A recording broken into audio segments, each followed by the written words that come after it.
자, 보편적 성화 성소에 대해서 이제 말씀을 좀 드렸고요.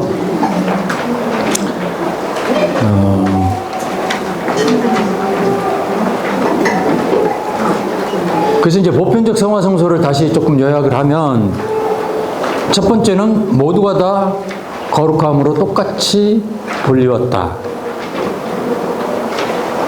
두 번째는 그러나 각자 자기만의 영적인 길을 가도록 불리웠다.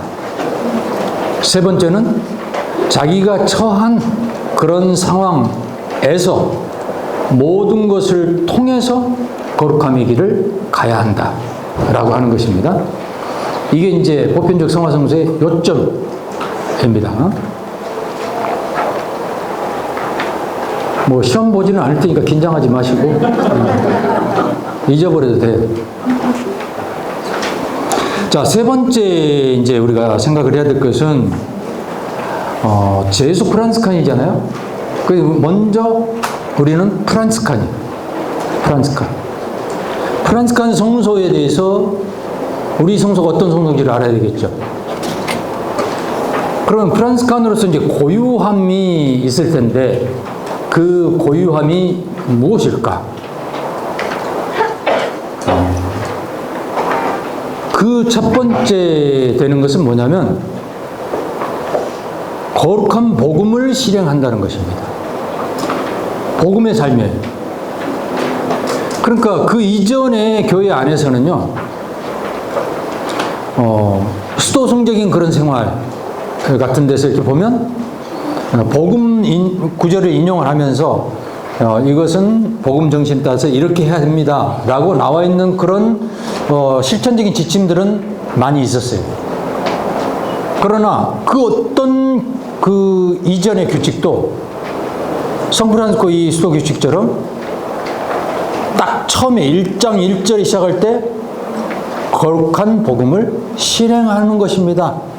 그리고 마지막에 끝에 거룩한 복음을 실행할 것입니다. 그러니까 생활 양식의 시작도 마침도 알맹이도 전부 다 복음이에요. 복음. 그냥 복음을 사는 거예요. 그러니까 뭐 바오로 수도회나 살레시 수도회처럼 뭐 어떤 특정한 사도직이 없어요. 그냥 복음을 사는 거예요. 복음 정신으로 무엇이든지 하는 거예요.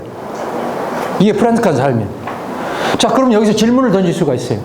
아니, 그러면 다른 그리스도교 신자나 그룹들은 복음을 살지 않습니까? 다 살잖아요.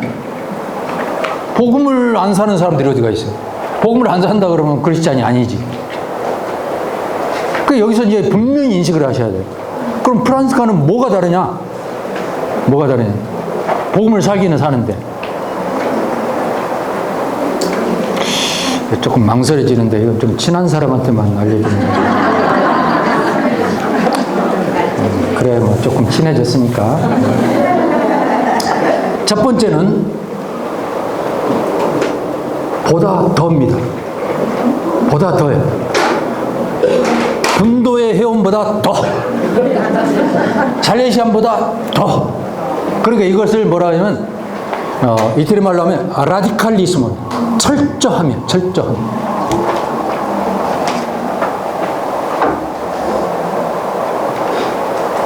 이것을 아주 거의 프란스칸 영성의 그 전문 용어처럼 통용되는 공용어처럼 그렇게 정착하게 만든 사람이 이 타데오 마투라라고 하는 프란스칸 우리 전문가가 있습니다.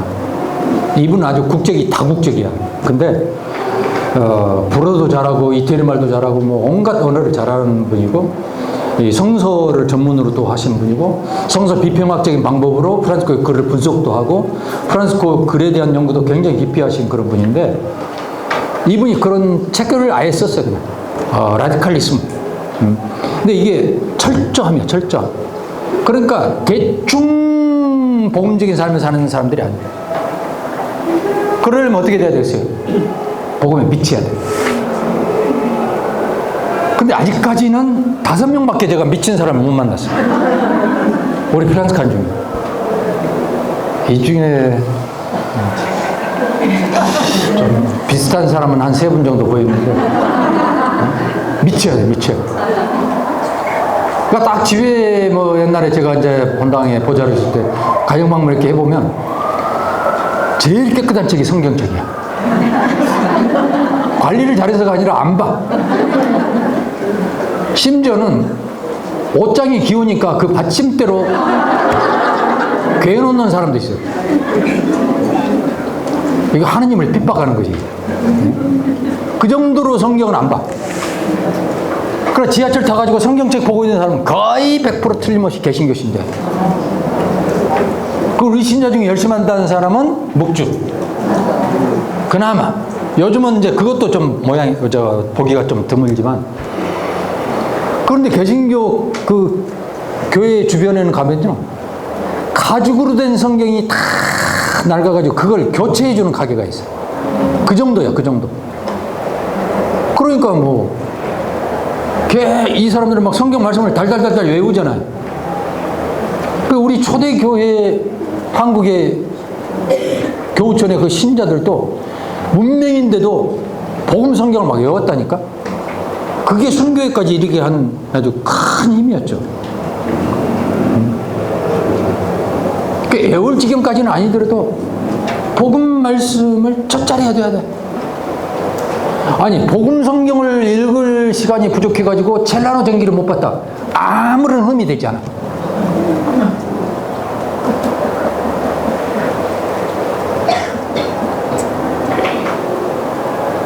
그러니까 철저함이 되려면 거기에 완전히 너가 젖어들어 버려야 돼.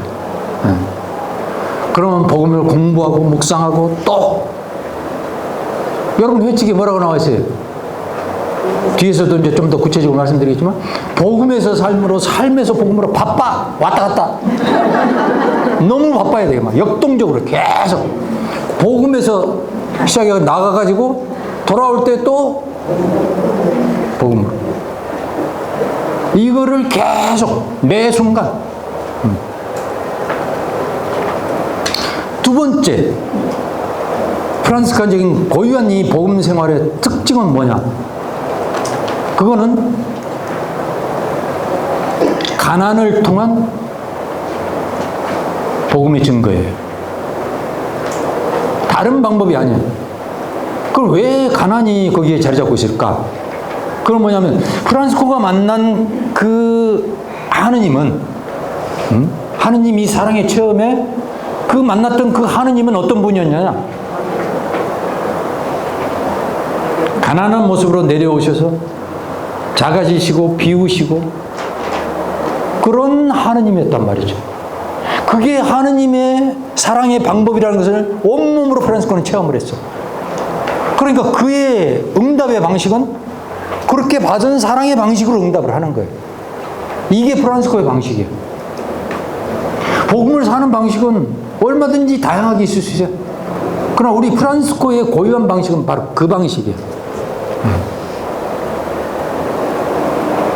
그러니까 프란시스코의 영성과 신학에 있어서 계속 그 핵심을 이루고 있는, 그러니까 프란시스코 이후에 그 근대 철학에 이르기까지 우리 프란시스칸 사상 안에서도 그 출발점과 핵심이 되어 있는 게 뭐냐? 육화의 겸손과 순환의 사랑이에요. 육화의 겸손과 순환의 사랑. 복음을 살 때 늘 그걸 생각을 해야 돼. 그 정신으로 복음을 살아야 돼. 그러니까 어떻게 보면 복음서 중에 가장 프란시스칸적인 그런 복음이라고 한다면 어떤 복음일까요? 루카 복음입니다. 루카 복음은 순례자의 복음, 가난한 자들의 복음이에요. 루카 복음의 초점은 늘 가난하고 고통받는 사람들에게 초점이 가 있어요. 그리고 계속 그들을 찾아가시는, 순례하시는 예수님의 모습이 그 안에 어떤 복음보다도 생생하게 나타나고 있어요.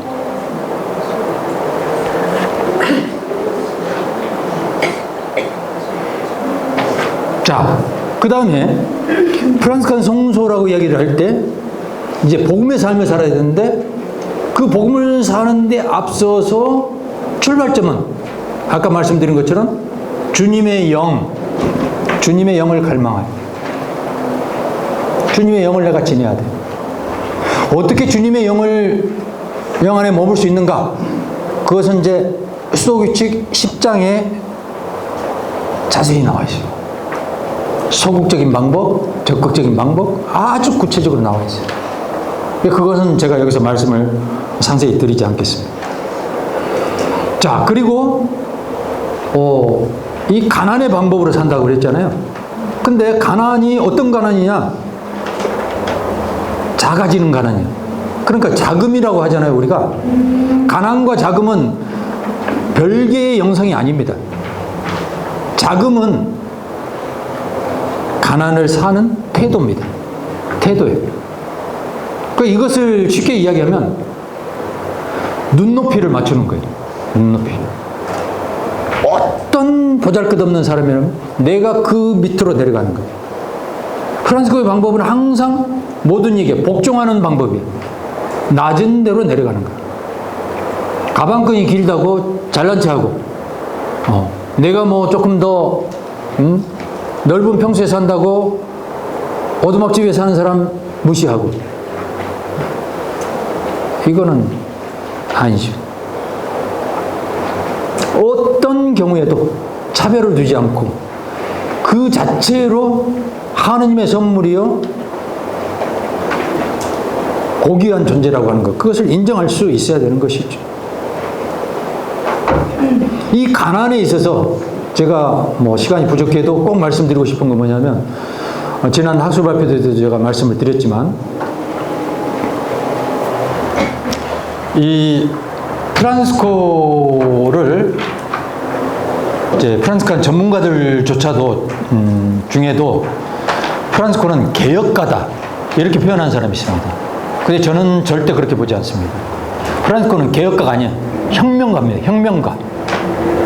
그 정도로 어마어마한 변화를 일으키신 분이에요. 그런데 이제 그걸 어떻게 말씀드릴 수 있냐면, 이 가난과 관련져서, 자, 프란시스코 시대를 보면 막 전 세계가 꿈틀거리고 있었어요. 그 화폐 경제가 등장하죠. 그 다음에 신흥제, 이 봉건 제도가 이제 무너지면서 신흥 상인들이 막 권력을 갖고 이제 돈이라는 걸 무기로 등장하기 시작하는 거죠. 전면에 대두됩니다. 그러면서 그들에 의해서 막 시민의식이 일어나면서 도시가 자치도시라는 형태로 막 이제 분리돼 가기 시작해요. 그러니까 뭐 그 전에 전통 그런 귀족들이 막 경계를 하고 이제는 살기가 힘들어진 그런 이제 상황이 되는 거죠. 그런 상황에서도 여전히 막 차별이 일어납니다. 그 차별이 일어나는 구체적인 현장은 뭐냐? 아시시에서 두 가지 화폐를 사용을 했어요. 하나는 파비아 화폐라고 하는 걸 사용했고, 또 하나는 루카 화폐라고 하는 것을 사용했어요. 이게 이제 화폐 그 주조창의 그 지명을 따가지고 그렇게 한 건데요. 파비아 화폐는 가치가 굉장히 높은 거예요. 고가예요. 오늘날로 말한다면 뭐 우리 화폐 중에 신사임당 같은 거, 그렇게. 그렇게 가난한 사람들은 그거를 얻으려면 어마어마한 희생을 해야 되거나 아예 손도 대지 못하는. 그런데 이제 루카 화폐는 좀 저렴한 거예요. 서민들이 그냥 사용하는 그런 화폐라고 보면 돼요. 그러니까 이 돈 사용에서부터 벌써 차별이 생긴 거죠. 근데 프란시스코 성인은 자기 아버지가 신흥 상인 계급이란 말이에요. 그러면 아시시에 가만히만 있어도 자기 권리를 누리고 뭐 그런 권리에 기대 가지고 뭐 복음을 사니 어쩌니 떠들고 다닐 수 있어서 얼마든지. 그런데 그는 그때 당시에 보호장치예요. 아시시 성이라고 하는 것은. 그러니까 분도의 회원들마저도 다 이 안전장치가 있는 성 안으로 들어오려고 애를 썼어요. 그래서 성지순례 가보신 분은 아시지만 프란시스코 대성당 그 위층에 앞에 딱 보면 타오자가 그려져 있는 큰 잔디밭이 있습니다. 그게 멋있으라고 그냥 해놓은 게 아니에요. 그 공간의 역사를 보면 분도회 같은 여러 수도회들이 막 거기까지 수도원을 지으려고 했어요. 안 된다. 이 성당으로부터 100m 정도까지는 어떤 건물도 지을 수 없다. 그래가지고 그 공간이 남아있는 거예요, 지금도. 그만큼 많이 들으려고 해서 안으로. 그러니까 불안하니까. 그런데 프란시스코는 거꾸로 갔어요. 스포르트 계곡으로 내려갔어요. 아무 보호장치가 없는 거죠. 거기에는 나환자 진료소 내지는 나환자들이 머무는 거처가 30여 개가 넘는 데가 줄지어서 있었어요. 그런 데로 간 거예요. 그럼 가난한 불쌍한 사람들을 찾아간 그런 게 가난한 태도일까? 그 정도가 아닙니다. 프란시스코 성인은 이 성을 벗어났다는 이야기는 신흥 그 상인 계급에게 주어지는 시민으로서의 권리, 자치도시의 멤버로서의 그 꼬뮌이라고 하는데 멤버로서 주어지는 그 권리를 전부 포기한 거예요. 전부 포기하고 주변으로 간 것입니다. 주변으로. 왜 주변으로 갔을까요? 주변에서 그렇게 차별받고 인간으로서 대접받지 못하고 나병이라는 것 때문에 경제적인 가난 때문에 그 시민사회에 동등하게 참여하지 못하는 그 사람들 곁으로 간 거죠. 그 간 이유는 그들도 존엄함을 깨닫고 여기에 동등한 사람으로서 참여할 수 있도록 하기 위해서 그렇게 간 거예요. 이게 가난하신 그 예수님의 낮추시는 태도인 거죠. 이런 방법으로 복음화를 한 거예요. 그러니까 모두가 다 소외됨 없이 평등하고 존엄한 삶을 살아가야 된다. 이것이 프란시스코가 지향하는 복음의 가치였는데 그러기 위해서 예수님이 우리 인간에게 오셨고 성 프란시스코도 그런 방법으로 이 복음의 삶을 살아갔다라고 하는 것입니다. 두 가지를 잊지 마세요. 프란시스칸 복음적 생활 양식 그냥 이렇게만 이해하지 말라고. 거기에 특색이 있는데 첫 번째는 철저함. 항상 어디서 누구보다도 더 어떤 성소를 사는 사람보다도 더 철저하게 미치고 미친 듯이 실행하고 철저하게. 두 번째는 가난의 방법으로. 거기에 그 가난에는 육화의 겸손과 순환의 사랑이라고 하는 그 핵심적인 하느님의 우리에게 다가오신 사랑의 움직임, 바로 그것이 담겨 있다는 것을 잊지 말아야 돼요. 자, 그 다음에 프란시스칸 성소에서 우리가 잊지 말아야 될 것은 형제애죠. 형제. 이 형제애는 동등성 안에서의 형제애입니다. 동등성 안에서의 형제애다? 그것은 평등이야, 평등. 그러니까 뭐 지난번 학술 발표를 할 때 저는 처음부터 아니 우리 프란시스칸 수도규칙 뭐 800주년 맞아고 이거 하는데 왜 베네딕토 수도규칙에 대해서 첫 번째 시간에 하느냐. 저는 처음부터 기획안이 나왔을 때 반대했거든요. 근데도 끝까지 밀어붙이더라고요. 아무짝에도 의미가 없어요. 베네딕토 수도규칙 자체가 의미가 없다는 게 아니라 우리 프란시스칸들에게 영향을 준 게 아무것도 없어요. 아무 관계도 없어요.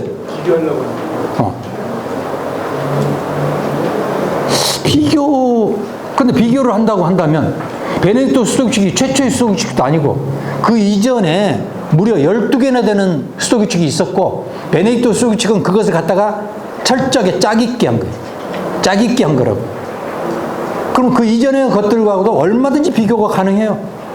그리고 거의 모든 것이 다 이전에 다 있던 것에서 온 것이고 베네딕토에게. 그러니까 자기들에게 뭐 새로운 것이 거의 없어요. 좀 이렇게 좀 지루하게 길다 싶으면 조금 줄이고 그 다음에 너무 여기는 조금 너무 엄격한 것 같다 그러면 약간 그것을 완화시키고 중용과 조화 뭐 이런 면에서 베네딕토 성인의 정신이 좀 작용한 거지 새로운 것이 없어요. 새로운 것이 없다.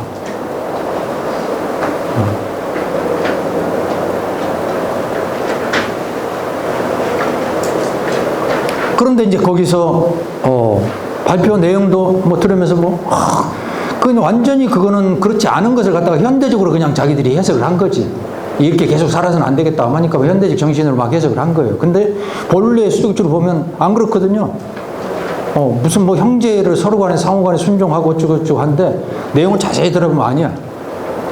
심지어 어떻게 나와 있냐면 그 수도규칙에 딱 나와 있어요. 선배가 지나가면요 무조건 멈춰가지고 인사해야 돼요. 무엇을 하다가도. 이게 뭐예요? 위계 질서가 너무 확고한 거지. 한 번 나빴으면 영원한 나빴어요. 우리 프란시스칸은 안 그래. 제가 광부장을 했잖아요. 광부장 딱 끝나자마자 아무것도 아니야. 뭐 정관예우 뭐 이런 거 아무것도 없어. 그러니까 뭐 잘 모르는 살레시오 사매원 제가 잘 아는 한 분이 그러더라고요. 그런 모습 보고 너무 속상하대. 아니, 수사님들은 왜 그렇게 광장 하시고 그런 분한테 저렇게 막 함부로 이야기하고 그러냐. 우리는 정상이라고, 그게.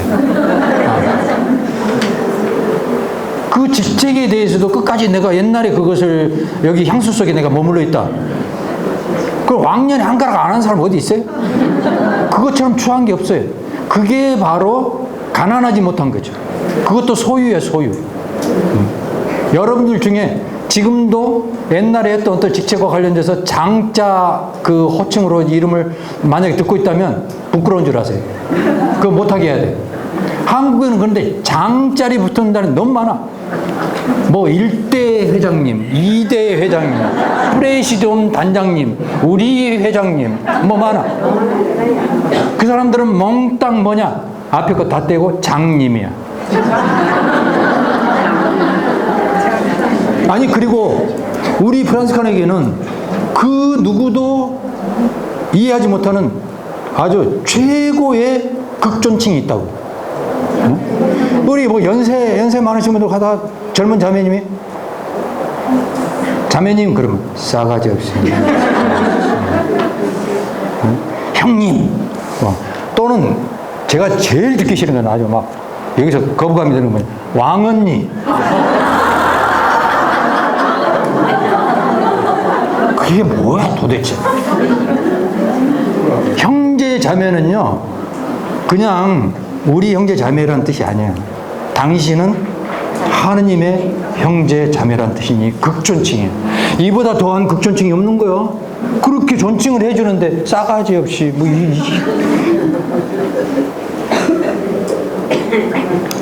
동등한, 그러니까 어디에서도, 그러니까 뭐 봉사자다 뭐다, 그게 무슨 높은 자리가 아니라 직분이 다를 뿐이야. 직분이 다를 뿐이야.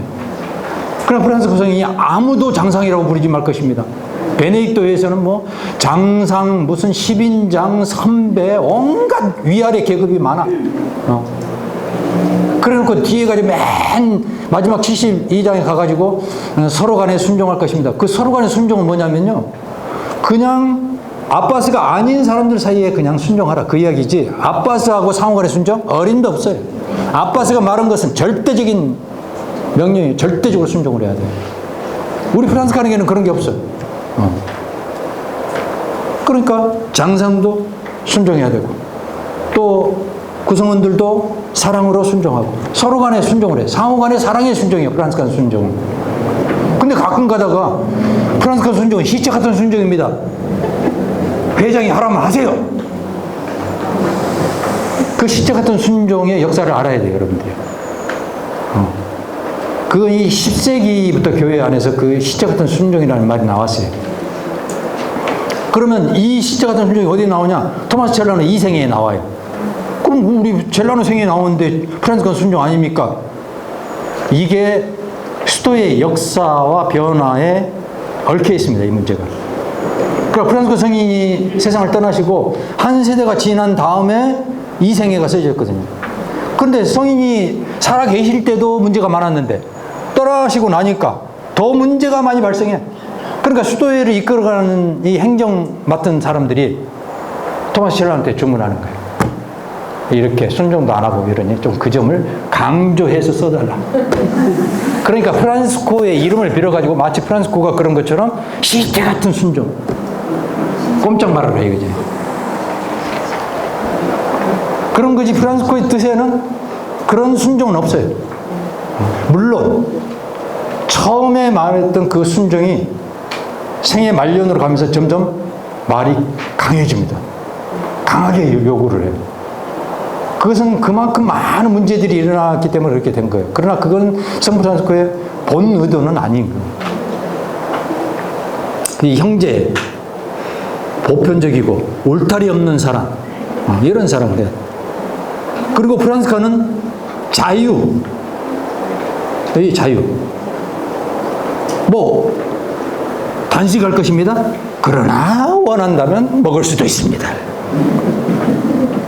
수도복을 뭐 어떻게 하려고. 그러나 원한다면 모자 없는 수도복을 한 벌 더 가질 수 있습니다. 항상 예외가 있어요.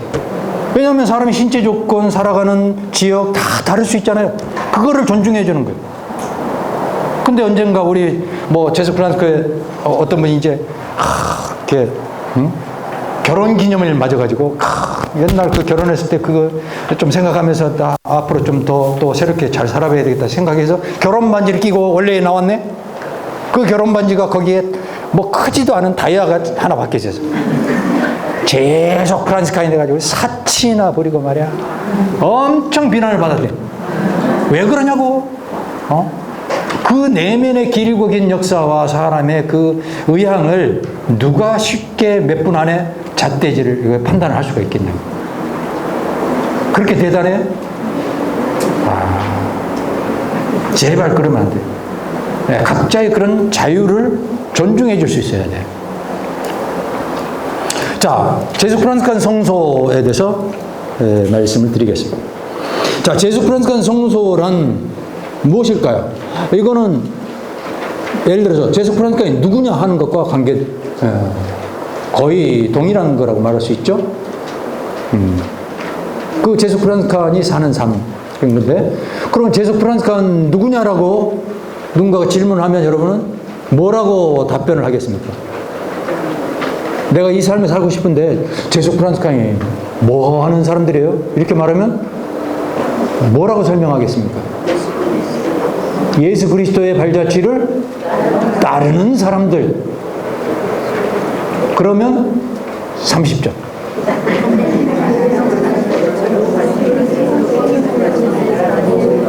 네? 프란시스코의 모범을 따라서 60점. 또 하나. 네? 세상 안에서. 이게 중요한 거예요. 세상 안에서 성 프란시스코의 모범을 따라서 예수 그리스도의 거룩한 복음을 실행하는 거예요. 그런 사람들이에요.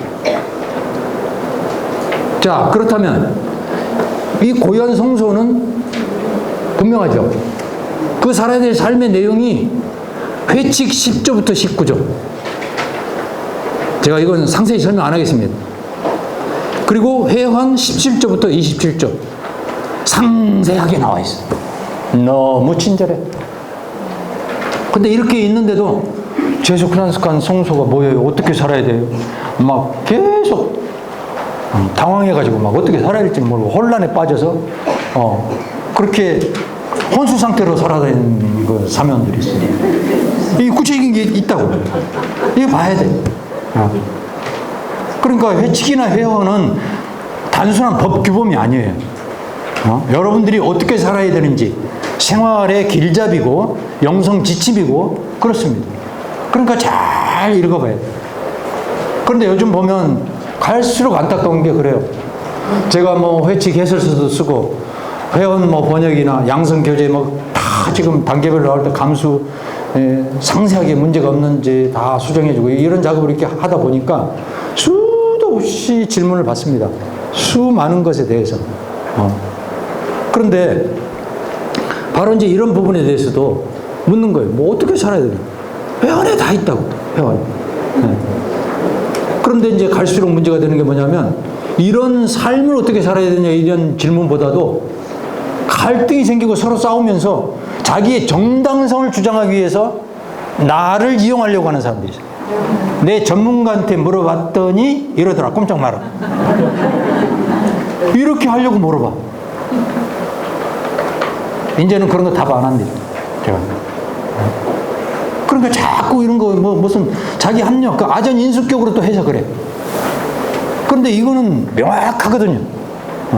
그걸 객관적으로 놓고서 거기 가르침에 따라서 서로 거기에 그걸 따르고 존중할 줄 알아야 되는 거죠. 왜냐하면 회칙이나 회원은 그냥 몇 사람이 모여가지고 딱 만들어 놓고 지켜 그런 게 아니잖아요. 여러분들을 대표하는 제수 프란시스코 회원들 스스로가 이것을 만들어서 약속한 거예요. 이게 사랑의 약속입니다. 사랑의 약속. 근데 이걸 무시한다? 그건 말이 안 되는 거죠. 그래서 이 제수 프란시스칸 이 성소는 그 한마디 안에 다 들어있어요. 세상 안에서 프란시스코의 가르침과 모범에 따라서 거룩한 복음을 실행하는 거죠. 실행하는 거죠. 그리고 거기에다 한마디를 더 넣는다면 형제적 친교 안에서. 이거를 회원 3조 3항에서 형제적 친교 안에서란 말을 넣고 있습니다. 그러니까 그냥 뭐 이렇게 사는 게 아니라 형제적 친교. 특히나 이제 회원 17조부터 보면 거기에는 세상 안에서 구체적으로 프란치스칸으로서 어떻게 살고 어떻게 이 성서를 실현해 나가야 되는가, 여기에 대해서 아주 구체적으로 나와 있습니다.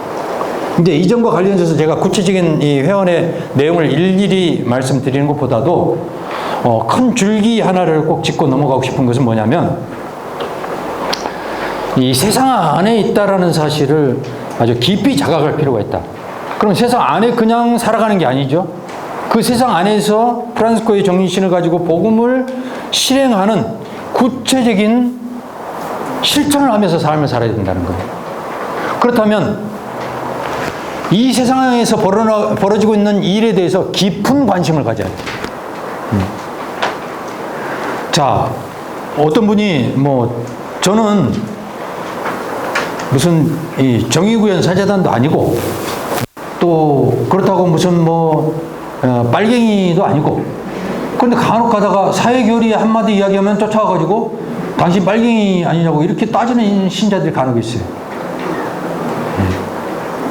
저는 예수님 파지, 다른 파가 아니야. 그러면서 이제 대뜸 하는 이야기가 그거예요. 사제들이 왜 정치 문제에 대해서 관심을 갖고 개입을 하려고 하느냐. 여러분은 어떻게 알고 계세요? 사제들은 그런 거 하면 안 된다.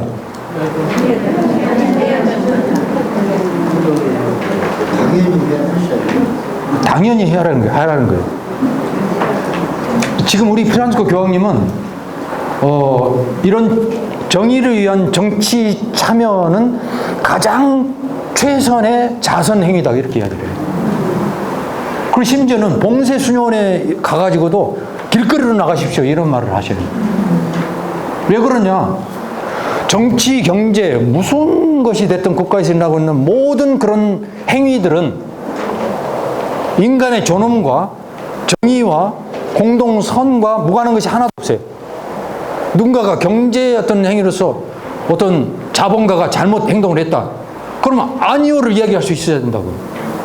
복음의 진리에 따라서. 정치가 잘못되고 됐을 때 얼마나 많은 사람들이 인간의 존엄을 해치게 되고 핍박을 받고, 또 거기로부터 경제적인 차별, 빈부의 격차 이런 것도 더 심해지고, 그런 일들이 수도 없이 벌어지잖아요. 그것은 야당이냐 여당이냐 이 문제가 아니야. 누가 정치를 하든 어떤 편에 있는 사람이든 그걸 잘못하고 있으면 우리는 복음의 정신과 사회 교리의 가르침에 따라서 아니오를 이야기할 수 있는 사람이 돼야 된다고. 이게 사회적 소명이야. 이게 사회적 소명이라고. 그러면 사제들의 이 정치 그 문제에 대해서 어떤 추기경이 옛날에 사제들은 정치 참여를 해서는 안 된다고, 추기경이 그런 이야기를 했어요. 그런데 교회에서는 명확히 가장 구속력을 지니고 가장 강력한 그 규범이 뭐냐면 교회 법이에요. 교회 법이 어떻게 되어 있냐? 정치 참여를 하지 말라는 게 아니에요. 다만 한계를 두고 있습니다. 정치 지도자, 정당의 지도자, 정당 대표 같은 거 하면 안 된다는 거예요. 그 다음에 노동조합의 지도자, 이거를 하면 안 된다는 거예요. 다만 이것도 공동선 필요한 경우에는 교구장 주교의 허락을 맡아서 할 수 있다. 할 수 있다. 왜냐하면 그게 우리가 말하는 사회적 사랑, 이웃 사랑의 문제야, 이게. 주변에서 어떤 이유가 됐든 간에 고통받고 있는 사람이라면 그것을 눈 감고 내가 가만히 있고 가서 묵주나 돌리고 있으면 나는 무관한 사람이지. 그 사마리아 사람의 그 비유에서 나오잖아요. 그냥 지나쳐 가버리는 레인과 똑같은 거예요. 더더군다나 여러분들이 세상 안에 있다라고 하는 것은 세상에 일어나고 있는 모든 현상에 대해서 하느님의 사랑에 책임이 있는 거예요. 책임이 있다. 그리고 여러분들이 그런 삶을 정말 증거를 잘하고 잘 산다면 선지자 수도자들이 길거리까지 안 나가도 되지. 그렇잖아요. 그러니까 이런 문제를 그냥 어디서 들었던 뭐 유튜브에 막 가짜 뉴스, 막 특정 그 유튜브에 막 이렇게 나오는 그 유튜버들이에요. 그 특히 이 정치 사회와 관련된 그 유튜브를 하고 있는 사람들의 80% 이상이요. 자기 돈 벌기 위해서 합니다. 이게 소신이 있어서 그렇게 하는 게 아니에요. 응? 그러니까 대표적으로 그 중에 어떤 한 유튜버는요. 그 전에 완전히 진보 쪽에 있던 사람이에요. 그러다가 검찰에 한번 딱 불려갔다 나오더니 정반대로 돌아섰어요. 그래가지고 그쪽 진영에서 막 돈 주고 뭐 이렇게 하니까 어디 가서든지 목소리 높여서 막 목숨 걸고 가는 거예요. 그렇게 하면서 막 자극적인 거 가짜든 뭐든 뭐 이렇게 하니까 뭐 연세 많으신 막 노인네들이 막 뭐라 그러죠? 뭐 쏜다 그러죠? 계속 거기다 막 그럼 누가 10만 원을 보내주셨는데 하면 막 손자들이 용돈까지 갖다 다 바치는 거예요. 그러니까 이것을 여기서 구체적으로 누구를 어떻게 비판하고 이런 문제가 아니라 중요한 것은 우리가 그렇잖아요. 정치 이념보다 더 중요한 건 근본적으로 복음의 가치인 거지. 복음의 가치. 그리고 그 복음의 가치, 하느님의 이 성경에서 가르치는 그 뜻이라고 하는 것은 누구도 고통받아서는 안 된다는 거예요. 어떤 동기로도 누구나 다 존엄한 삶을 살 수 있어야 된다는 거죠. 그런데 누구를 그렇게 차별하고 이런 일들이 막 생기고 이렇게 하면서 고통받고 그런 사람들이 점점 늘어나고 삶이 점점 어려워지고 막 이렇게 된다 그러면 그렇게 되지 않도록 하기 위해서 우리 자신을 헌신하고 그런 삶을 살아가야 된다는 거죠. 그런 구체적인 지침들이 회원에 아주 자세히 나와 있습니다. 그래서 혹시라도 여러분들이 지금까지 막 그 어떤 특정한 어떤 그런 것에 이렇게 막 쏠려 있다 이렇게 생각하시는 분은 우선 성경을 좀 더 깊이 좀 공부하세요. 그리고 바티칸 공예문헌도 좀 깊이 공부하시고 평신도의 사명 도대체 그게 뭔지 또 사회교리는 뭔지 그 심지어 사회교리에 이렇다고 하니까 사회교리는 빨갱이 교리입니다 이렇게 말하는 사람까지 있어. 이게 교회 안에서 계속 몇백 년을 내려온 그 교회의 정통 가르침인데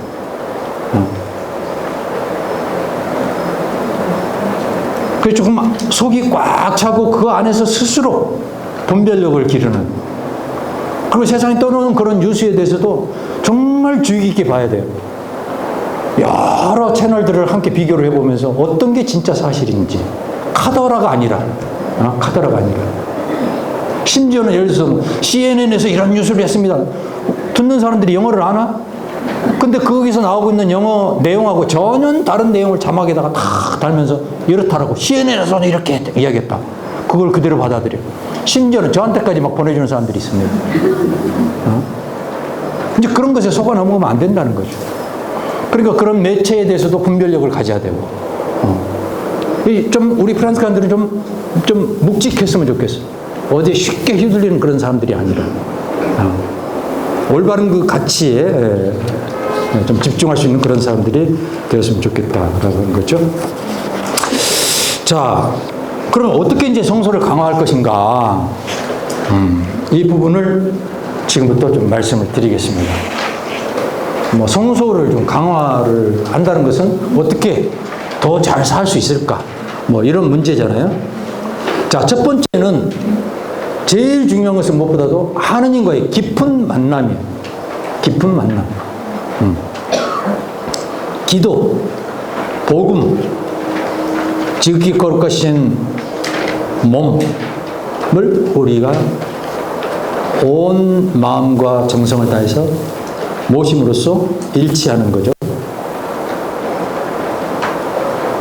하느님과의 깊은 만남. 그래서 이 멈춤을 습관화하세요. 그러니까 멈춤과 지속성 이 두 가지를 잘 해야 돼요. 그러니까 이제 우리 교회 안에 영성을 분류할 때 여러 가지로 이제 이렇게 이야기를 하는데 그 대표적인 것 중에 하나가 수동의 영성, 능동의 영성 또는 부정신학, 긍정신학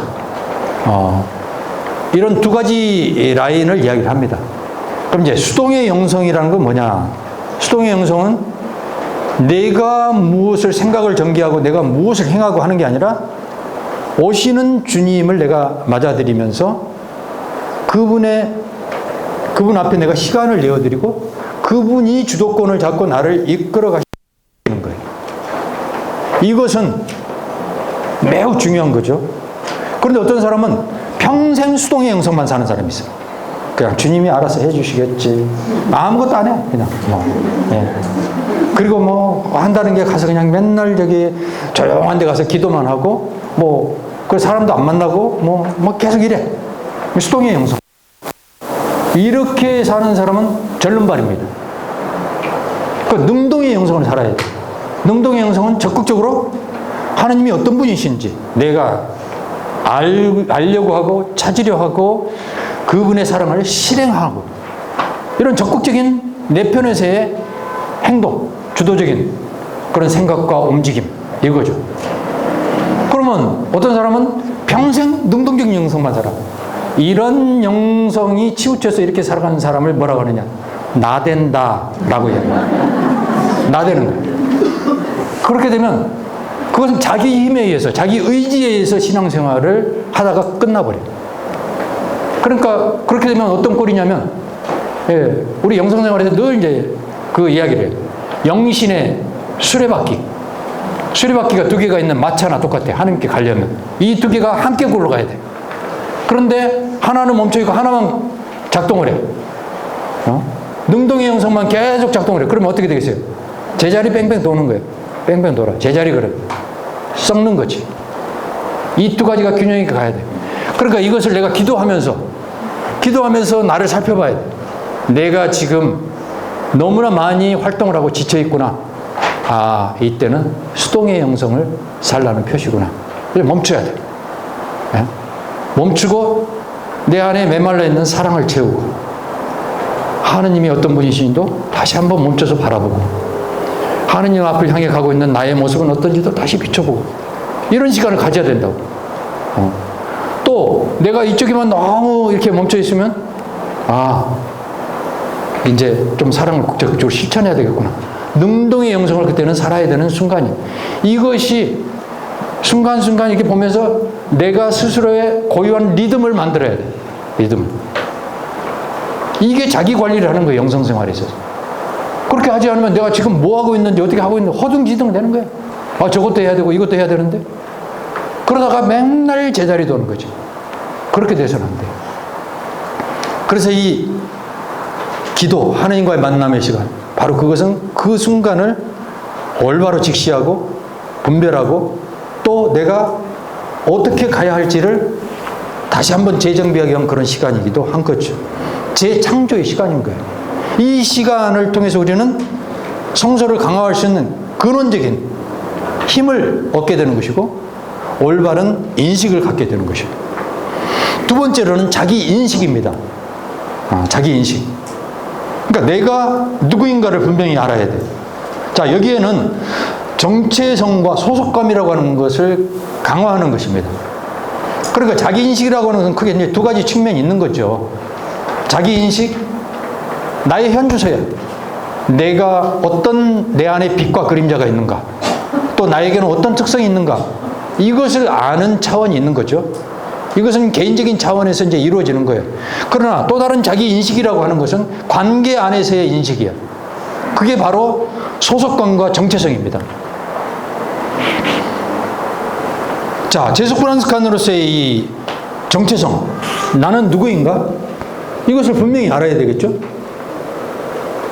그럼 나는 세상 안에서 복음을 실행하고 형제적 친교 안에서 거룩한 복음을 실행하는 그러한 사람이다.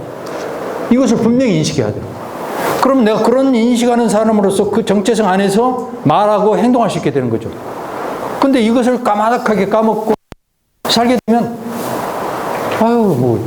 저 자매는 맨날 제수 프란스칸에 다닌다고 하는데 글쎄 뭐가 다른지 모르겠네. 주변에서 금방 그 소리가 나오는 거예요. 네? 말을 따뜻하게 프란스코에 대해서 뭐를 알아 아무것도.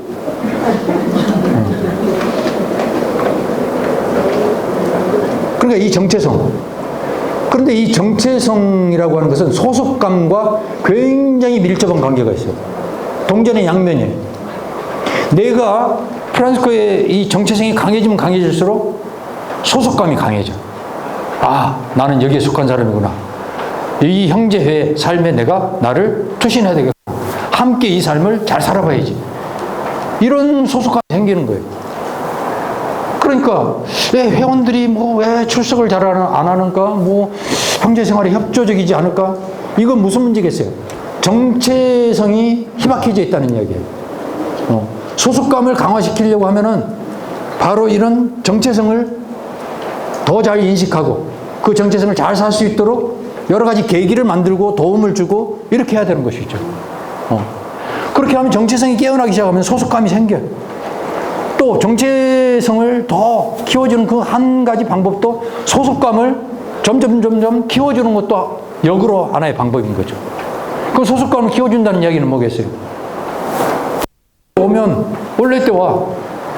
그냥 강 건너 불보듯이 맨날 아는 사람한테만 가서 인사하고 그 사람 옆에 가서 맨날 1년 내내 그 사람 옆에만 앉아있어. 알아. 제가 본당에 있을 때 아주 그런 현상을 아주 많이 체험했어요. 인천 상남동 우리 본당이 저희 수도에서 이제 맡고 있는 본당 중에 제일 커요. 진짜 수가 많죠. 많은데 주일 미사에 상당히 꽉 차.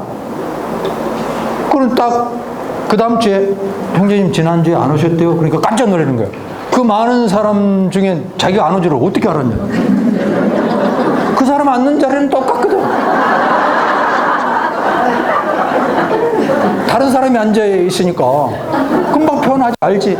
그냥 어디 있나 이렇게 할 필요도 없어. 그냥 자동으로 그 자리 가서 앉아있어. 관성.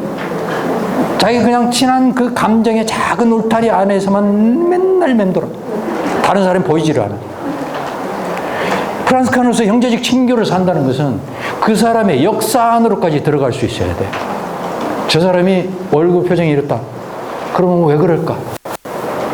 정말 혹시라도 성장 과정에서 또 어려움은 없지 않았을까? 또 지난주에 혹시 속상한 일은 없었을까? 먼저 그런 사람들 곁으로 가야 돼. 그러면 그냥 누군가가 아무 말을 하지 않아도 얼마나 힘들어요. 이 한마디만 해 눈물을 흘려. 감동.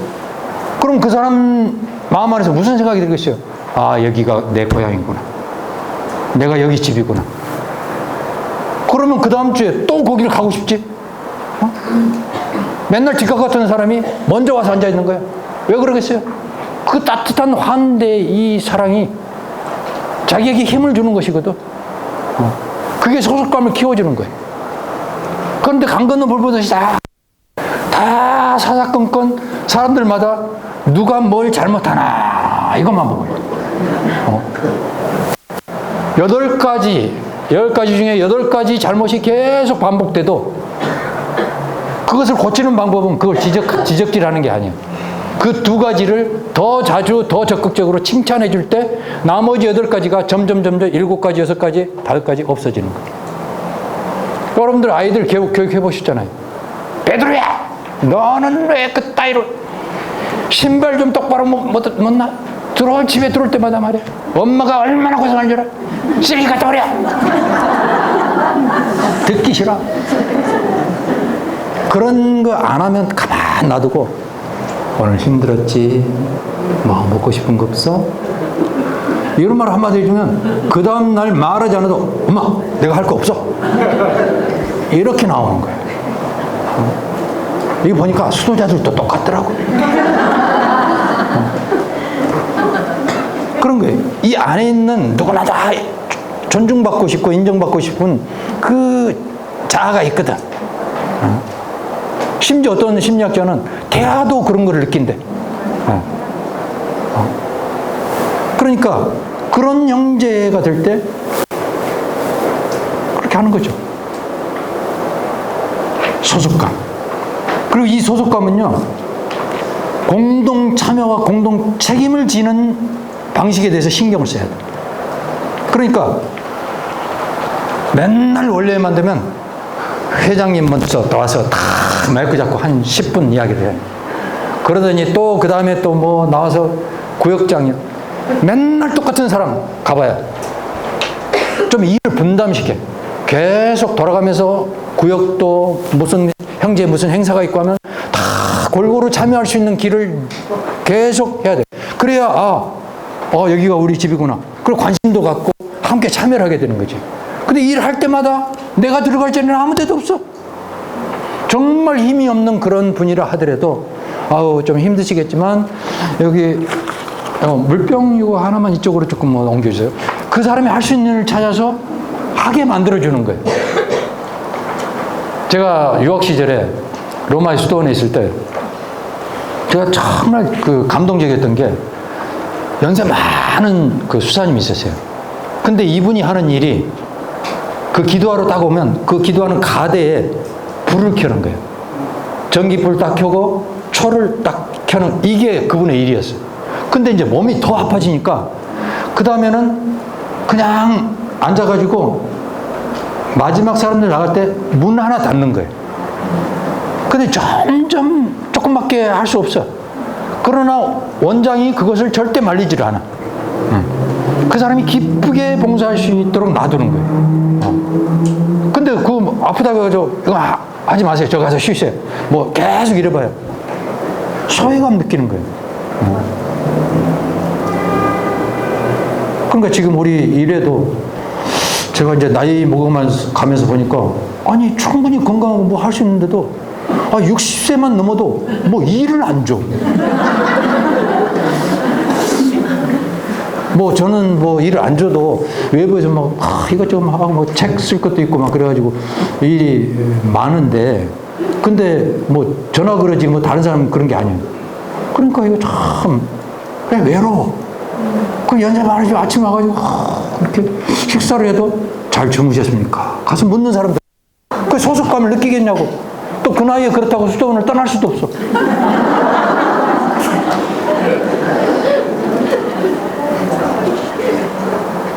그래서 이 소속감 이거를 서로 간 느끼도록 할 때 그 공동 참여 그리고 함께의 책임을 져주고 그리고 이 봉사자라고 하는 것은 밑에서 받들어주는 것이지 자기가 주인공이 되라는 게 아니고 자기가 모든 것을 다 하라는 게 아니거든요. 그래서 이 소속감을 키우는 것은 양성을 통해서도 이제 이루어져야 되는 거죠. 회원 44조에서는 이것을 자세히 이야기하고 있습니다. 양성을 통해서 서약 전 단계에서부터 시작된 형제 자매들의 양성은 영속적이고 지속해서 실현된다. 그러니까 우리가 누군지 어떻게 살아야 되는지 프란시스코는 누구인지 우리에게 같이 더불어 살아가는 형제들은 누구이며 또 형제회는 나에게 어떤 존재인가 이것을 명확하게 인식하도록 해요.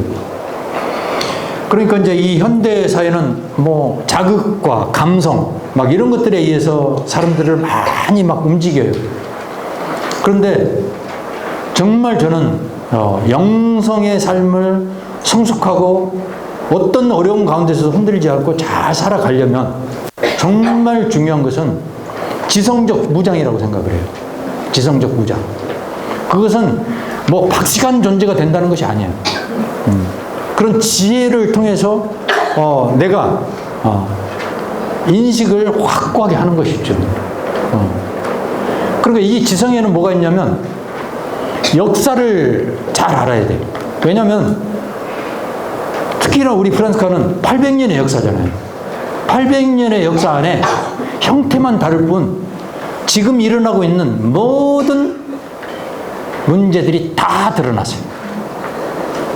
돈 문제, 뭐 서로 간에 뭐 갈등, 뭐 온갖 문제가 다 거기에 그리고 왜 그런 문제가 일어났으며 어떻게 대처를 했으며 어떤 것이 올바른 방법인지가 역사의 교훈은 다 이야기해주고 있어요. 근데 역사를 잘 몰라. 그러니까 그러면 어떻게 되느냐? 각자 알고 있는 그 단편적인 것, 지금 내가 생각하는 거 그거 가지고 주장을 하기 시작해. 그 답이 없어요. 그럼 깊이 들어가지도 못하고 없습니다. 그러니까 영상에 대해서 엉뚱한 이야기를 이제 하게 되는 것이죠. 지난번 제가 이런 부분은 진짜 앞으로도 모두가 조심해야 될 부분이구나 생각했던 게,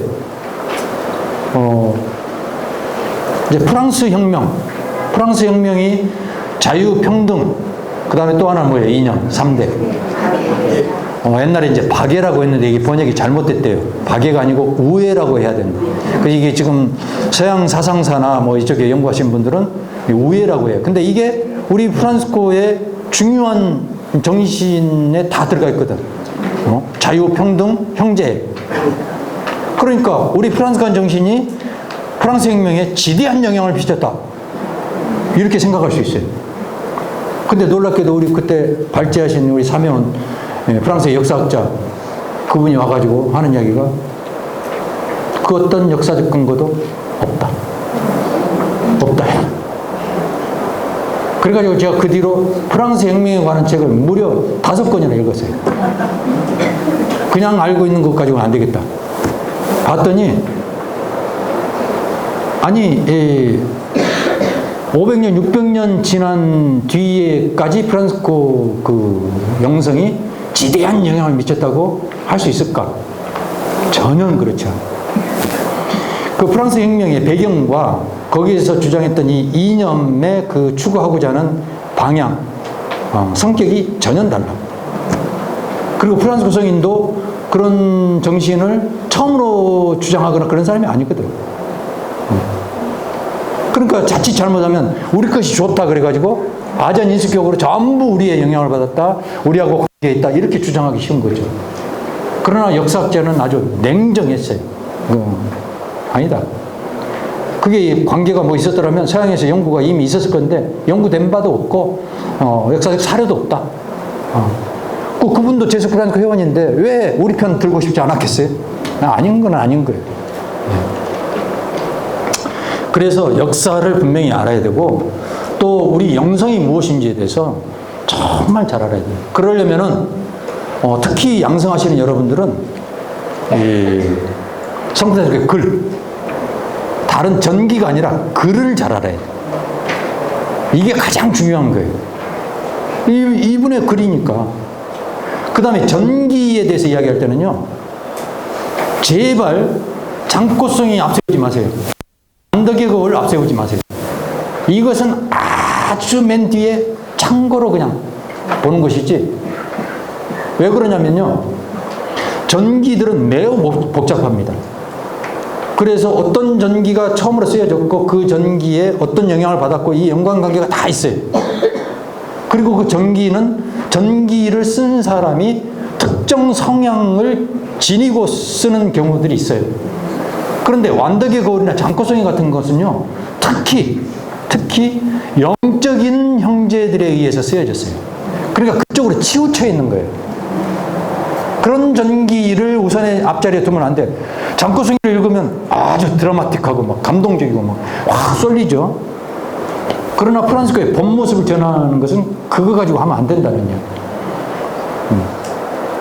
그래서 양성에서도 이런 것을 분별을 해가지고 프란시스코를 제대로 알 수 있도록 하는 것, 이것이 이제 중요한 거죠. 그 다음에 이제 아까 말씀드린 것처럼 서로에 대한 관심을 키워가는 것, 공동 책임과 공동 참여, 이런 부분들이 매우 중요합니다. 자, 그 다음에 이제 개방성이에요. 개방성. 이 소속감을 키우기 위해서는 개방성. 자기의 역사를 나누어 수 있어야 되는 거죠. 그러니까 필요한 것을 언제든지 형제 자매들에게 기꺼이 말할 수 있어야 돼요. 그러니까 어떤 것까지만 이야기하고 그 다음부터는 이야기 못하는, 이제 이런 것은 사랑의 성숙으로 나아갈 수가 없어요. 성서의 성숙이 이루어지지 않아요. 그렇다고 푼수처럼 누구든지 만나면 모든 것을 다 이야기하고 다닌다. 이 말이 아니에요. 이 말이 아니에요.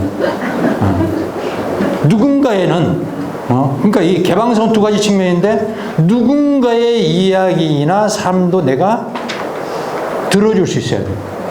그걸 거부하면 안 돼요. 누구와의 관계도 내가 거절하면 안 돼. 이 개방성. 그 다음에 또 다른 측면에서 이 개방성이라고 하는 것은 자기 개방이죠. 근데 이 자기 개방은 적어도 한두 사람에게라도 나를 온전히 개방할 수 있어야 돼요. 개방할 수 있어요. 그것은 내가 진짜 아프고 힘들고 고통스럽고 나의 정말 부끄러운 어떤 실수를 하고 잘못을 한 것까지도 이야기할 수 있는. 이제 과거에는 그런 것을 영적 지도자한테 가서 이야기를 했죠. 그러다가 지금은 뭐 영적 지도라는 말은 거의 사용을 하진 않고 영적 동반이라는 말을 쓰죠. 그 영적 동반은 어떤 사제가 될 수도 있고 수도자가 될 수도 있고 뭐 동료 어떤 우리 회원이 될 수도 있고 그렇습니다. 다만 이런 영적 동반을 누군가에게 부탁을 해서 할 때는 잘 분별을 해야 돼요. 이게 굉장히 중요합니다. 왜냐하면 예를 들어서 영성적으로 굉장히 탁월한 어떤 사람이 있다고 생각해 보세요. 그 사람이 모든 사람에게 다 영적 동반을 잘할 수 있는 사람은 아니에요. 그러니까 여러분들 경험하셨잖아요. 고해실에 갔는데 신부님은 열심히 공부한다고 해. 근데 지금 내가 이야기한 거는 전혀 딴 얘기만 계속 하고 계셔. 답답한 거예요. 저런 이야기를 왜 하시나? 막 고해실 나오고 싶어. 말 자체는 나쁜 얘기는 아닌데 나한테 안 맞아. 이 핀트를 못 맞추는 거지. 그 사람의 성향과 기질과 이런 걸 다 감안하면서 이렇게 해야 되는 건데. 그러니까 이제 그런 것도 고려를 해야 되는 거죠. 인간에 대한 이해, 영적인 그런 삶에 대한 깊은 어떤 체험, 뭐 이런 것이 다 함께 이루어져야 되는 거죠. 그 다음에는 이제 나눔을 통해서 소속감이 이루어집니다. 그러니까 자기의 어떤 재능의 나눔, 어떤 물질적인 그런 나눔, 이런 것이 이루어져야 돼요. 그러니까 보면 형제마다 저는 좀 안타까운 게 20년 전이나 지금이나 형제의 회비가 똑같아. 그리고 회비를 안 낸 사람 끝까지 안 내. 계속 양복 입고 막 폼 짓고 나타나는데 회비를 안 내. 소속감이 없는 거예요. 소속감이 없어요. 그 사람은 정체성도 없는 거예요. 그 회에 소속이 돼서 그 회에 필요한 활동과 그런 회원들의 어떤 애덕 행위를 위해서 이걸 다 하는 거 아니에요. 그러니까 이거는 가만히 20년 전 그대로 놔두고 그래서 어떻게든 미사를 해가지고 그 미사에 이 봉헌금을 갖다가 형제의 활동비로 쓴다. 이거는 교회의 가르침에도 어긋나는 것이고 그렇게 해서는 절대 안 되는 거예요. 그 봉헌금이라고 하는 것은 교회가 요구하는 그 활동을 위해서 써야 되는 거지 형제의 운영을 위해서 쓰는 게 아니야. 근데 저는 그런 의미에서 계속 그걸 고집하는 형제들은 미사 없애야 된다고 생각해요. 외국에서는 그렇게 한국처럼 이렇게 미사 안 하거든요. 그러니까 이제 그렇게 하면서 이제 본당하고 갈등도 생기고 뭐 여러 가지 어려움도 생기는 거잖아요. 그러니까 자기에게 있는 것을 실제로 나눌 수 있어야 돼. 내놓을 수 있어야 돼. 나의 시간과 재능과 능력과 물질과 이런 것을 기꺼이 나눌 수 있어야 돼. 그러니까 전에 그 코로나가 이제 막 터졌을 때 한 개신교 그 목사님이 이렇게 한 행동이 굉장히 이제 울림을 줬죠. 그게 뭐냐면 그 개신교는 임대를 해가지고 건물을 빌려서 예배를 보고 있었어요. 근데 거기 오신 분들이 다 가난한 분들이야. 근데 이 코로나가 딱 터져버리니까 그렇지 않아도 이 어려운 교회가 어렵고 신자들이 너무 어려운 거죠. 그러니까 이제 그 목사님이 젊은 목사님이 두 분이 이제 거기서 하고 있었는데 기도를 하고 이제 회의를 해가지고 어떻게 했냐면 그 임대했던 그 건물을 이제 해약을 하고 그 임대 보증금을 받아가지고 신자들한테 전부 나눠줬어. 교회가 없어져 버린 거예요. 그렇게 하고는 이제 온라인 예배를 하게 됐어. 근데 그 신자들이 너무 감동을 받고 그 행동 자체가 그 교회를 떠날 수 없는 거예요. 너무너무 더 사랑하게 된 거예요. 그 소속감을 확실하게 한 거죠. 근데 우리 가톨릭은 그런 모습을 보였나요? 안 그랬어요. 과거에 흑사병이 터졌을 때 바라볼라이라고 불렀던 그 무리들은 우리 카톨릭의 어려운 사람들은 막 병자들 감염되면서까지 가서 돌보던 사람들이었거든요. 그러고 나서 기하급수적으로 그 후로 신자 수가 늘었어요. 이게 보이잖아요. 삶의 증거를 통해서. 이게 나눔. 그 다음에는 확고한 정체성의 바탕 위에서 을 확대시켜야 됩니다. 교회, 다른 종교인들, 세상 사람들, 피조물 이런 사람들에게 관심을 확장시켜 나가야 됩니다. 이렇게 함으로써 공감대를 일으키고 소속감을 증대시킬 수 있는 것이죠. 자, 그 다음에 성프란시스코의 정신과 방식으로 살아가야 하는 것이죠. 아까 말씀드렸던 내용들이기 때문에 그 핵심만 제목만 말하고 넘어가겠습니다. 육화의 겸손과 순환의 사랑, 가난과 자금, 비움과 낮춤, 평등, 형제, 주님의 영 안에서 사는 삶, 이러한 삶을 통해서 우리는 정체성과 소속감을 더 키워나갈 수 있게 되고 성소를 강화할 수 있게 되는 것입니다. 자, 그리고 이제 중요한 게 뭐냐면 복음의 삶을 사는 거예요. 이 복음의 삶, 이것은 그 특징적인 두 가지 고유한 측면을 제가 앞서 말씀드렸잖아요. 이 복음적 삶이 무엇인가에 대해서 조금 더 이야기를 할 필요가 있습니다. 거룩한 복음을 실행하는 이 삶이라고 하는 것은 그냥 사는 삶이 아닙니다. 프란시스코의 독특한 그런 삶이었다고 말을 할 수가 있는 것이죠. 복음을 따르고 복음의 방식을 따르고 복음의 완성을 따르는 그러한 삶을 말하는 것입니다. 복음을 기초로 해서 복음을 지향하며 사는 삶이고 복음을 첫 자리에 삶의 첫 그러한 삶을 말하는 것입니다. 복음을 따라 생활하는 것, 그 자체는 프란시스코 성인 당대에도 이미 평균운동을 지향하던 그 무리들 안에서도 나타났었던 것이죠. 그러나 성프란시스코는 아까 말씀드렸던 것처럼 근본적으로 그들과 달랐습니다. 바로 그 철저함에서 그랬고 그 따르는 방식에 있어서 가난이라는 방법을 통해서 응답했다고 하는 점이 그에게 있어서는 아주 달랐던 거죠. 복음적 생활이라고 하는 것은 예수님을 따르고 그리스도를 세상에 살아계시도록 만드는데 중심을 두는 그러한 삶입니다. 이 생활의 중심은 활동도 기도도 아닙니다. 복음적 생활이라고 하는 것은 하느님의 계시로 사람에게 주의를 기울이는 것입니다. 사람에게 주의를 기울이는 거예요.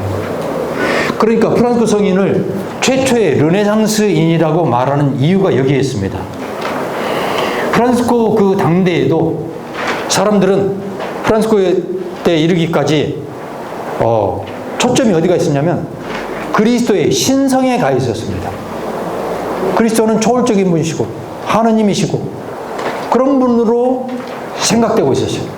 그러니까 인간은 그분의 권능 안에 복종하고 무조건 따라야 되고 이런 존재로 인식되었죠. 그러나 프란시스코에게 있어서 그리스도는 어떤 분? 초점이 그리스도의 인성, 육화하신 하느님, 바로 거기에 초점이 바뀌게 된 겁니다. 그래서 이 프란시스코 그 정신에 따랐던 르네상스의 최초의 화가로 불리는 조또의 그림을 보면요, 조또가 많은 그림을 그렸습니다. 로마로부터 시작해서 피렌체, 그 다음에 파도바, 그리고 다시 피렌체로 이렇게 오는 그런 여정 안에 많은 그림들을 그렸어요. 근데 이 조또의 그림의 거의 95% 이상이 거기에 사람이 중심이에요. 사람이 중심. 그리고 거기에 성프란시스코의 28폭의 사부님의 생애를 그렸잖아요. 아시시 가면 프란시스코 대성당 위층에. 근데 이게 대전기, 보나미드라 대전기에 나와 있는 성인의 생애를 그린 거예요. 그럼 그 전에도 이 스토리텔링으로 일생을 그렇게 그린 그림들이 있었어요. 근데 그 이전과 판이하게 다른 점이 뭐냐? 그 이전에 그런 일생을 그렸던 그림들은 메시지를 전달하는 거예요. 이 사람은 어떤 사람이다. 그런데 조또로부터 시작된 이 그림들은 프란스코의 바로 이 시각에서부터 완전히 달라져 버렸어요. 그게 뭐냐? 공감이에요, 공감. 그걸 보면서 느끼고 내가 교감을 해. 아, 불쌍하신 분, 우리를 위해서 오셨구나. 나도 이렇게 살아야지. 이게 그냥 생생하게 체험되는 그림으로 바꿔버렸어요. 그게 바로 예수 그리스도가 하느님의 살을 지니고 오신 그분이다. 우리의 고통 안에서 함께 아파하시고 그런 사람의 모습으로 오신 우리의 일상적인 삶 안에 함께 계시는 그런 분이시다. 그런 거죠. 그래서 여러분들 분명히 알아셔야 되는 게 우리 다미아노 십자가를 프란시스칸 심벌처럼 생각하잖아요. 이건 프란시스칸 십자가가 아니에요. 프란시스코가 주님의 목소리를 들었다는 점에 있어서 이것은 의미 있는 거죠. 생애 초기에. 그 이상도 이하도 아니에요. 저건 프란시스칸 십자가가 아니에요. 프란시스코 영성과 관계가 없어요. 정반대쪽에 있습니다. 프란시스칸 십자가는 여러분들 피를 흘리고 고개를 숙이고 고통받고 있는 그 십자가예요. 그러니까 지금 대부분의 성당에 걸려있는 순환하시는 예수님의 십자가가 바로 그 십자가예요. 그것을 지향했어요. 그 예수님으로부터 영감을 받았어요. 그러니까 이제 역설적이죠, 굉장히. 그래서 저는 프란시스칸 심벌로서 이게 좀 바뀌어야 된다고 생각해요. 조또가 그린 이 피 흘리는 십자가를 우리 심벌로 해야 된다고 생각을 해요. 우리 프란시스칸이 그린 십자가를.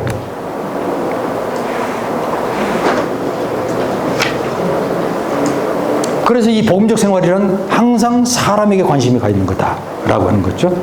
그래서 이제 우리는 성서를 강하게 해서 이렇게 지금까지 쭉 말씀드렸던 많은 것들과 더불어서 이것을 큰 흐름으로 이야기한다면 복음에서 삶으로, 삶에서 복음으로. 이것을 아주 긴밀하게 해야 될 필요가 있다라고 하는 것입니다. 복음에서 삶으로는 복음을 최고의 삶과 규칙으로 삼고 끊임없이 되새기고 실천하고 주님의 영과 그분의 거룩한 영의 활동을 마음에 간직하도록 힘쓰고 그리스도의 인격적인 만남, 복음과 힘쓰고 기도 자체가 되도록 애써야 하는 것이죠. 그리고 계속적인 육화의 삶을 살아야 합니다.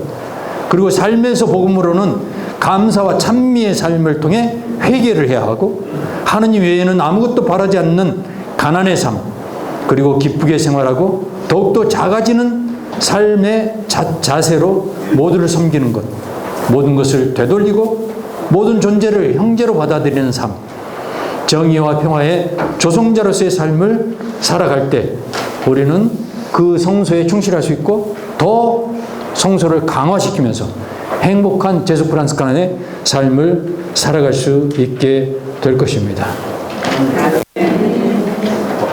끝으로 덧붙이고 싶은 것은 그런 가운데서 시대의 징표 읽기를 잘 해야 된다라고 하는 것입니다.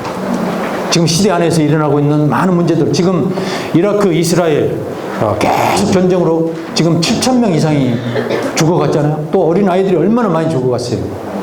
뭐 누가 잘했냐 잘못했냐 여러분들은 어떻게 생각하십니까? 일단 사람이 죽었다고 하는 것은 그것은 다 잘못한 거예요. 그러나 역사로 거슬러 올라가서 보면 강대국들의 땅 따먹기로부터 시작된 거예요. 이게 강대국들이 잘못, 특히 영국 1차 세계대전 때 양다리 걸치고 이렇게 저렇게 하다가 곤란해지니까 싹 빠지면서 미국을 끼워 넣었죠. 그 다음부터 계속 이제 강대국들이 이스라엘 편 드는 거죠. 이스라엘이라고 하는 나라가 없었죠. 그러면 옛날 2000년대 보고 이스라엘 사람들이 거기 살았던 이스라엘의 땅 아니냐. 2000년 동안 비어있고 다른 나라가 있었어요. 뭐 그렇게 따지면 우리는 중국의 옛날 발에 다 땅 그거 우리 땅이니까 그거 들어가서 다 땅 내놓으라고 해야 돼? 말이 안 되는 거죠. 그렇게 해가지고 지금 뭐 박살을 내고 있는 거잖아요. 정말 우리 그 평화의 사도로서 그런 문제에 대해서 정말 우리가 관심을 갖고 우리 안에서부터 평화를 불러일으키고 또 세상 안에 그런 문제들 안에서 시대 징표, 어떤 징표, 우리가 어떻게 살아야 되고 프란시스코는 이때 뭘 원할까? 이것은 잘 읽으려는 그런 노력, 이것이 무엇보다 중요하다. 이것은 성소를 사는 길이기도 하고 성소를 강화하는 길이기도 하다. 성소를 강화하는 것은 성소가 무엇이냐를 알고 강화하느냐를 아는 것 플러스 성소를 그만큼 투신해서 열심히 삶으로써 성소는 강화된다라고 하는 것. 이것을 명심하실 필요가 있겠습니다. 경청해 주셔서 감사합니다.